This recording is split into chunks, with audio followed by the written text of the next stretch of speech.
So hello everyone, we continue with our chapter which we started in the last class.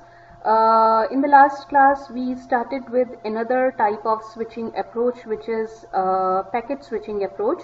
And packet switching approach, there are two ways to use the packet switching approach. The first way is the datagram approach and the second way is to use the virtual circuit approach. In the last lecture we finished with the datagram approach. Now it's the time to talk about virtual circuit approach. So what is a virtual circuit approach?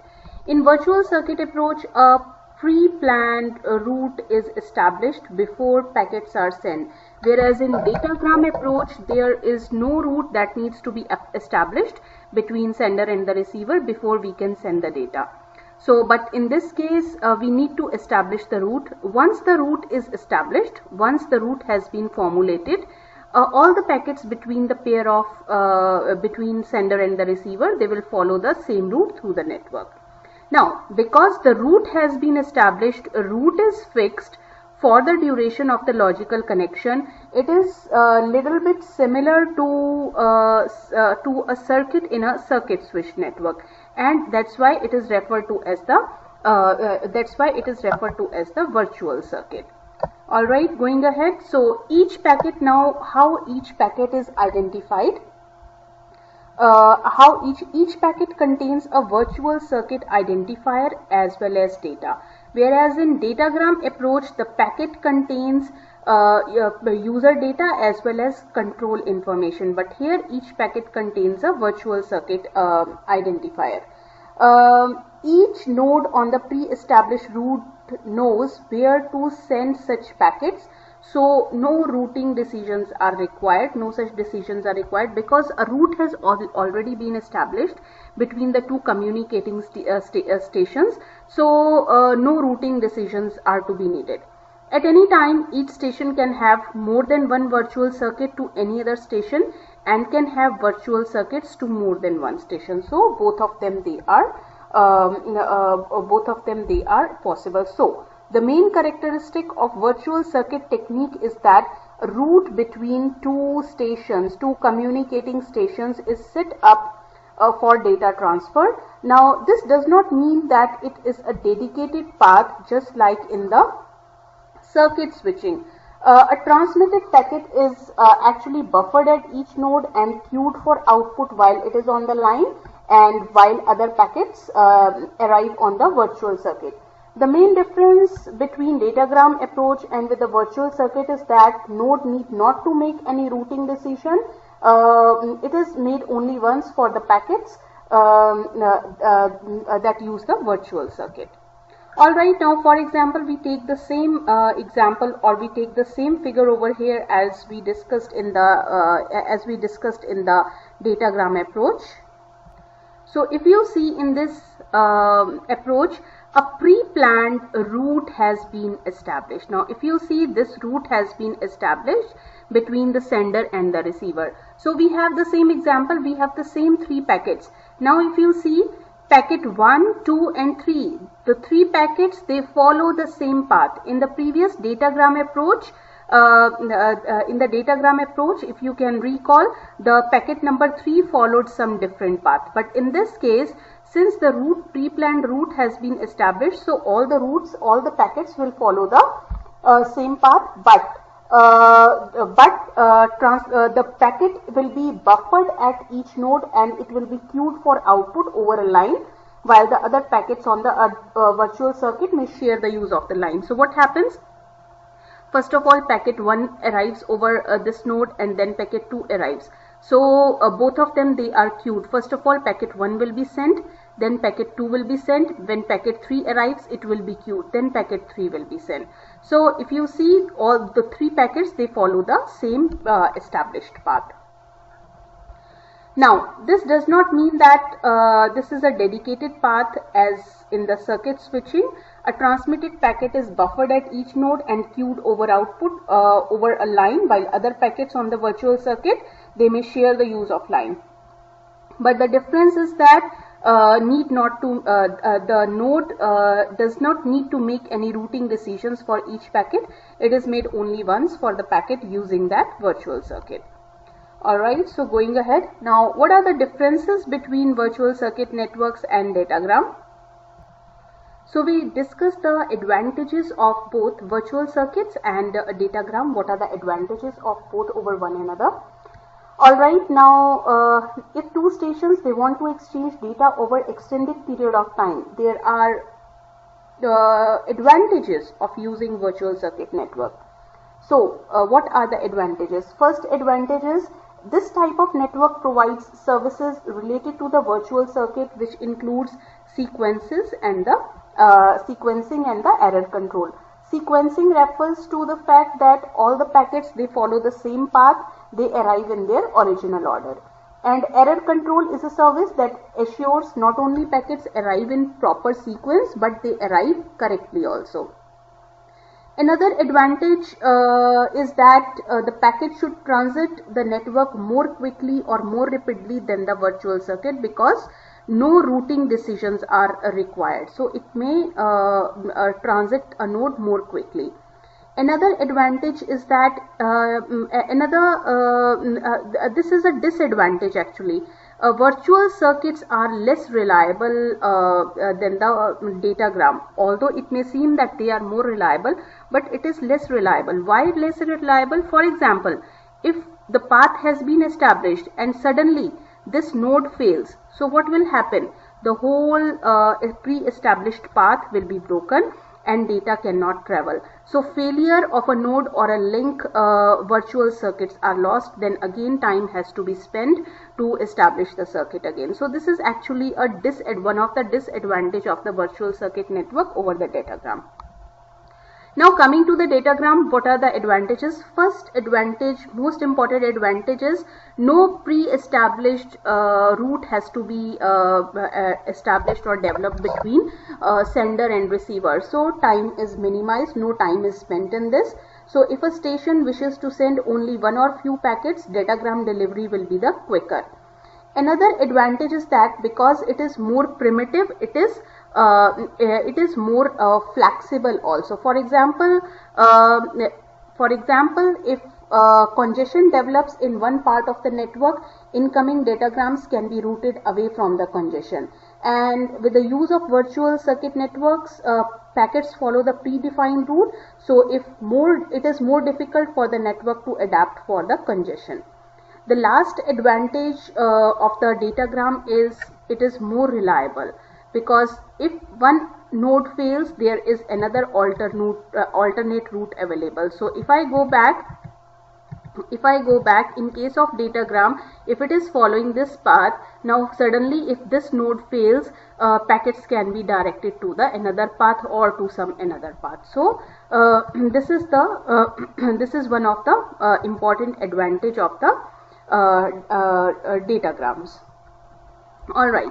Now moving ahead, now there is a significant relationship between the packet size and the transmission time. Now let's understand what is it. Okay, let's understand this example. What is this example? Now to understand the relationship between packet size and the transmission time. So in this example, we assume that station X and station Y. Station X has to send the packets to the station Y, and A and B are the intermediate nodes. Now the message to be sent comprises of 40 octets. That means the size is approximately 40 octets, and each packet contains 3 octets of the control information. So which is placed at the beginning. So the size of the single packet becomes 43 octets of header plus 43 octets, 3 octets of header plus 40 octets of data. Now for example, if it is transmitted as one single packet, how much transmission time will be taken? So what happens is, first packet is transmitted from node X2. From station X2, first packet is transmitted from station X2 node A. When the entire packet is arrived, only then it can transmit it to from node A to node B. When the entire packet arrives at node B, only then it can be transmitted to the station Y. Now let's ignore the switching time. So total switching time becomes the size of each of packet is 43 multiplied by 3 times the transmission time, because first transmission is from X to A, from A to B, and from A to Y. So 3 times transmission. So it becomes 129. It becomes 129 octet times. Now let's assume that we break this message into 2 packets. So how the time will be reduced or increased? Let's check it. Into 2 packets, each containing 20 octets. So this is 20 octets, this is 20 octets, plus 3 octets each of header or control information. So now in this case, the node can begin transmitting the first packet as soon as it has arrived from X. Now it will send the first packet. Now as soon as the packet has arrived from X, without waiting for the second packet, node can begin transmitting the first packet as soon as it has arrived from X and without waiting for the second packet. So first packet arrives over here, node A will transmit first packet to B without waiting for the second packet. So the delay is minimized over here. So because of this overlap, the transmission time drops to 92 octets. How? The size is 23. 23 by how many times the transmission? This is the first time, this is the second time, this is the third time, and this is the fourth time. So 23 into 4 makes it 92. Now coming to the by breaking the if we break it into the 5 packet. So by breaking up into the 5 packet, each intermediate node can begin transmission even the sooner. So time saving is greater. It will be approximately 70 to 77 octet times for the transmission. But this process of using more and more smaller packets eventually results in increase rather than reduced delay. So it is not always the case that if we break the message into more and more smaller sized packets, it will be faster. At a point it will happen that if we have broken down our message into more packets, delay will be more. So in this case, in the last example, when we have broken down into 10 packets, now in this case it is not that the time is decreased, rather here the time is decreased, or delay is increased, because each packet contains a fixed amount of header and more packet means more amount of header. So furthermore, the examples does not show the processing and the queuing time, so these delays are also greater if we have a large number of packets. Alright, so moving ahead. Let's talk about the event timings over here.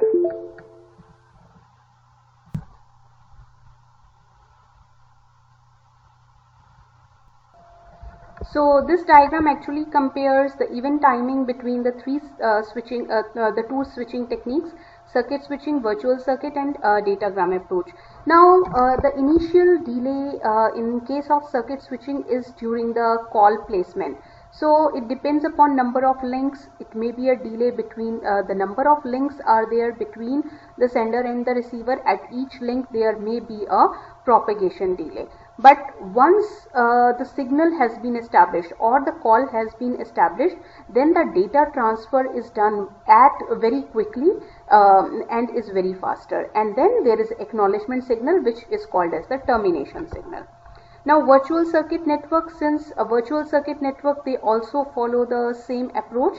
So initially the time is spent in establishing the session between the two parties and getting the acknowledgement. So later on, when the pre-established route has been established, then the data is sent very quickly, and after all the data has been sent, the acknowledgement is sent from destination to the source for terminating the route. But in case of datagram packet switching, now in this case the delays are experienced over here while establishing the route. But in case of datagram, because no route has to be established, the packet is sent quickly. Since while placing the call, the nodes, basically the delay is experienced at this link, same delay is experienced by the virtual circuit network at this link, and same delay will be experienced by the circuit switching networks also. Now let's talk about compare the three switching techniques. Circuit switching, there is a dedicated transmission path. In the datagram, no dedicated path. Virtual circuit, no dedicated path. Continuous transmission of data, transmission of packets, it is fast enough, all these are fast. In circuit switching, messages are not stored, packets may be stored, packets are stored until delivered. Path is established, route is established for entire conversation, here for entire packet. There can be a call setup delay, negligible transmission delay. There can be a packet transmission delay, there can be a call setup delay. Busy signal, if called party is busy, sender may be notified if packet not delivered, sender is notified if the connection is denied.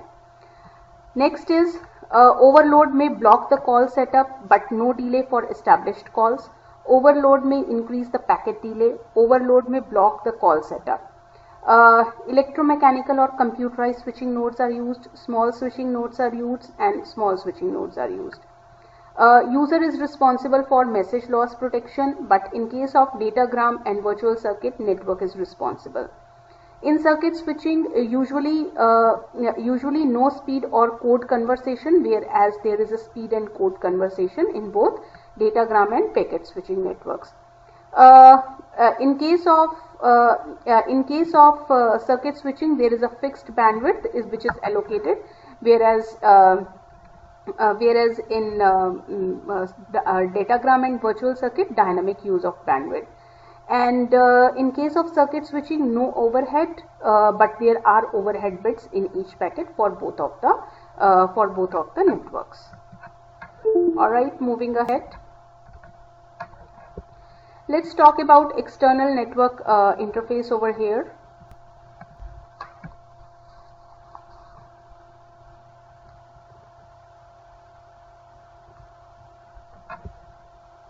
So here we are going to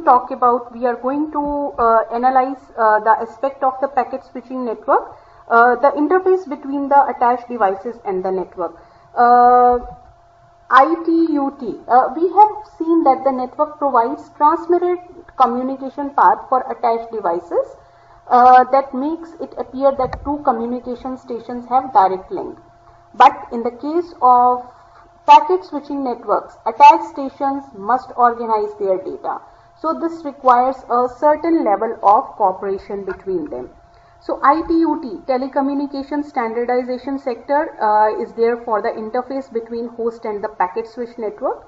This is almost a universal on packet switch network and packet switching ISDN. Now X25 defines three layers. First is the physical layer, then data link layer, and then packet layer. Physical layer is responsible for managing the physical links. Data link layer is responsible for managing a communication session and controls the packet framing also, whereas packet layer manages the packet exchange. So here is an example of using the X25 virtual circuits. So the solid line represents the physical link, whereas dashed line represents the virtual link. So in this case, if you see, station A has a virtual circuit network with station C. Station B has two virtual circuit connections established, one with C and another one with D. Whereas station B has two virtual circuits, one with C and another one to D. Station E and F, they have each have virtual circuit connection. They both have the virtual circuit connection to D. So in this case, the term virtual circuit refers to the logical connection between the two stations with the help of this network interface. So this is actually termed as external virtual circuit. Before we use the term virtual circuit to refer to the specific pre-planned route through the network between the two stations. The one that we discussed could be called as an internal virtual circuit. Because there is a one-to-one relationship between external and internal virtual circuit, it is also possible to imply external virtual circuit surface with the datagram style. But what we need to know is that external virtual circuit, there exists a logical relationship or logical channel between the two stations, and all of them, they are associated with the logical channel. So circuit versus packet switching, performance depends upon the various delay. There can be propagation delay, there can be transmission delay, there can be the node delay. Propagation delay is the time it takes the signal to propagate from one node to the another. Transmission time, time taken by the transmitter to send out the block of data. And node delay, time taken by the node to perform the necessary processing, switching.